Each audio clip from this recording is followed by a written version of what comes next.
as I've seen, there's been a discussion about bandsaws on the cigar box, UK cigar box guitar group on Facebook. I thought I'd just say a little bit about what I've got. Here we go. It's a Record Power BS300. It's a pretty big piece of kit. As you can see, it's on a base with casters that you can raise and lower, and there you go. I bought this second hand. I think new, these are probably about 600, 650 probably with the wheel kit. Okay, let's just look at a few things. The thing I like about this is it's got a cast iron table. Really important, I think, if you're going to do any amount of reasonably heavy or medium duty cutting. It's got casting grooves, so you get this, you got your little sort of mitre thing that you can offer up timber and run it in like that. It's got a pretty heavy duty fence, piece of cast aluminium on a machine steel block and a steel bar. That is pretty heavy duty and rigid. Okay, ain't gonna move anything. You can flip that round the other way. So it's 300mm throat. It's 300 from the blade to the frame. That is the most it will take. Realistically, you've only got, about 230, 250 max. So that's a thing. Also, on the capacity of the thickness it will take, I've got this set fairly high. But what you can do, if you slack that off, that locks it, and then we can lower or raise that up. And if we take that right to the top, you can see 200mm, 8 inches of capacity underneath this. Don't think that it will necessarily cut 8-inch thick piece of timber. You're probably pushing it by then. Anyway, so if we just lower it down to a more sensible position like that. Okay, so there you go. It's got these roller guides. That's like a thrust bearing, and then you've got a pair there which guide it, and then underneath you've got, I don't know if you can see it, there's another roller bearing which is like another thrust bearing, but there are another pair of bearings similar to what you've got on the top. Yeah, so cast plate, quite big. The table itself is pretty big. Got the 2 grooves in and a very stout fence. There you go. There's not much to them in some ways. You got cast aluminium wheels top and bottom, with these micro switches. You cannot open it while it's you can't run it while it's open. With your switch, you can change the speed on that by altering those pulleys from one bushing to another, one pulley to another. There's a few things that you might have to replace, like the drive belt you saw down there. These bearings occasionally will go. The tyres may wear out. Obviously, blades will wear out. And sometimes little bearings, like the thrust bearings and so forth, will go. But they're fairly long-lived. Oh, and another thing, sometimes if the motor's reluctant to start, there's a big capacitor in there, in the control box. And that one's had a couple in it. I've had it several years. Never had any bother from the motor, but I have to replace the starter capacitor. It's not particularly expensive. We've got this hooked up, as you can see, permanently plumbed in to a dust extract, which I'd recommend. It does keep the thing clean and tidy. Yeah, the other safety thing is, I would say, use these push pads.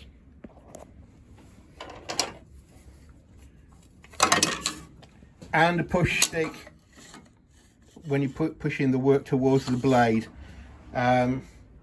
That's about it. Just keep your hands well away from the blade. The most frightening thing that may happen is the blade will snap, and contrary to what you might think, it doesn't flail about because the tension is released.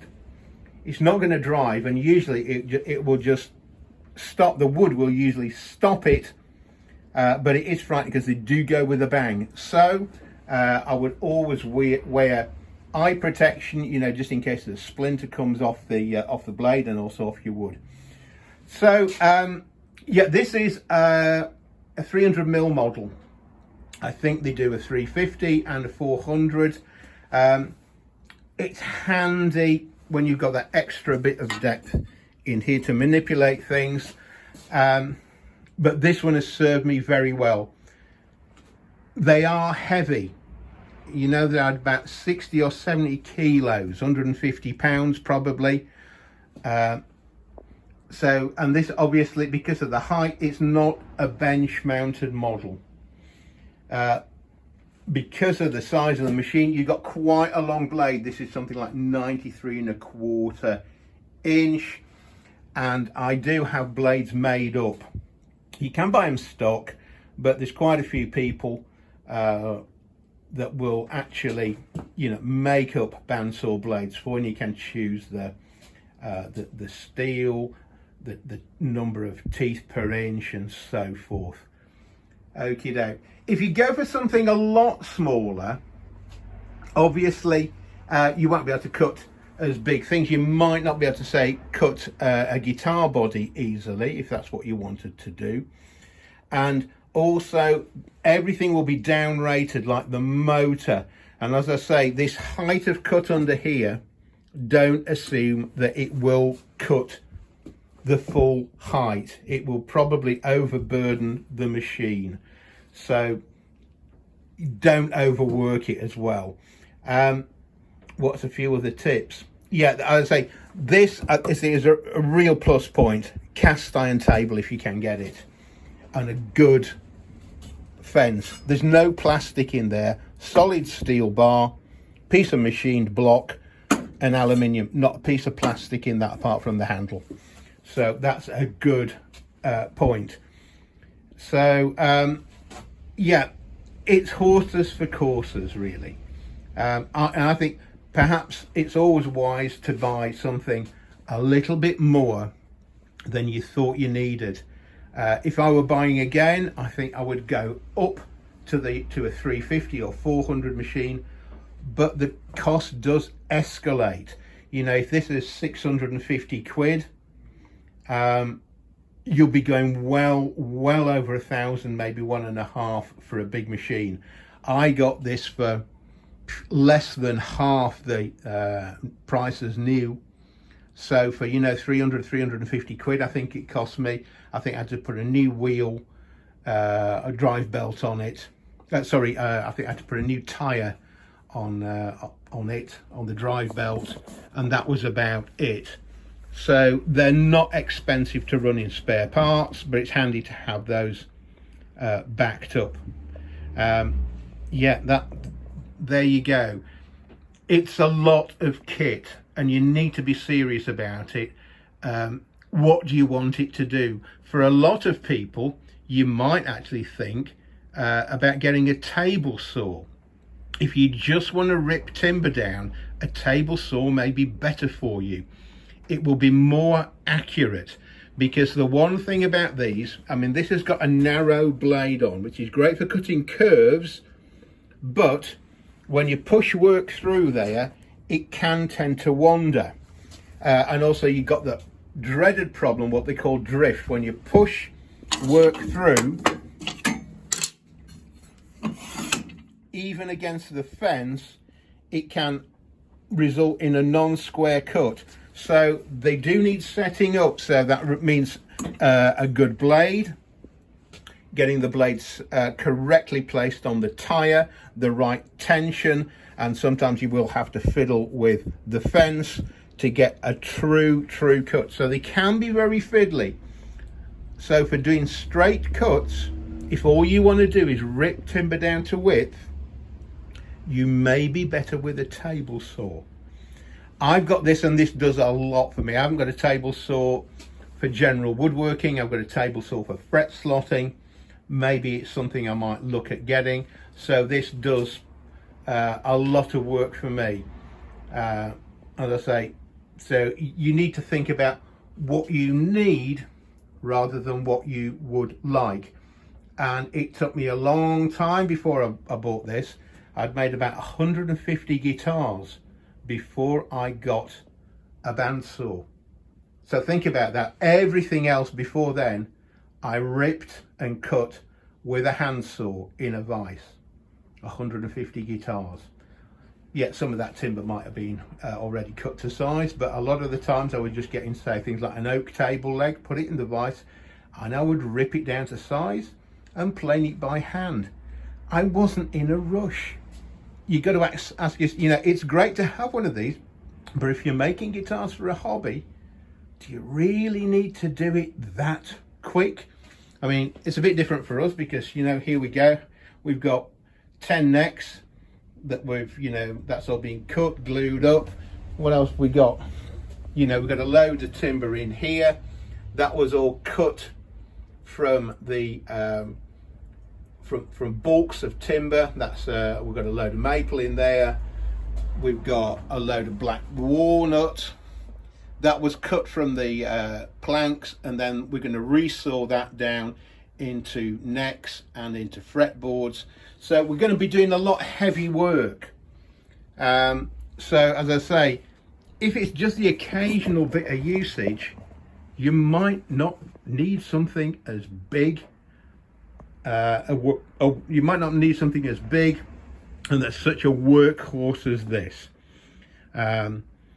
So there you go. Oh, the table, yeah. The cheapest ones will have got a pressed steel table. The next step up will be probably an cast aluminium, and then your top grade stuff will be cast iron. And with this, it's got a mount that allows you to tilt the table, so you can do, you know, set angle cuts up to 45 degrees, I believe. It's not a function I often use. I have used it, but it's not something I will be using every week. You know, it might be something I only might use once or twice a year, if that. Okie doke. Hope that's been of some help. You know, if you've got any questions about this, drop me a message. I'm no expert. This is the first and only bandsaw I've ever had. I taught myself to use it. I've been very, very careful with it. As I am with all power tools, you need to show them a lot of respect. And as I say, you need to be careful with any power tool, I think, when you're actually off the work. After you've put the piece of wood through, be very careful about moving your hands away from the blade, and then even shutting it off. Be very careful that when if you've been putting a piece of wood through here, you put your push pad down, you come round the machine and turn it off. You don't pass your hand anywhere close to the blade. And as I say, before you do anything or move any piece of wood away, make sure the blade's stopped. You know, just catching a piece of wood accidentally while the blade's still moving, if you thought you've made a cut and you pull it away and hit the blade, or you hit the blade with a piece of scrap, it will pull that down at a frightening rapidity. And if your fingers are anywhere near that, it won't know any difference, and it will drag your fingers in. So be very, very careful with anything like this.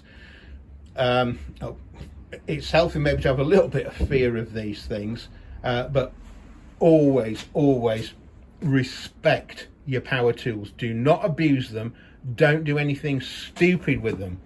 Don't use them in a way that they weren't intended to be used. Okie doke. So with those words of caution, I'll leave you to that, and happy guitar making.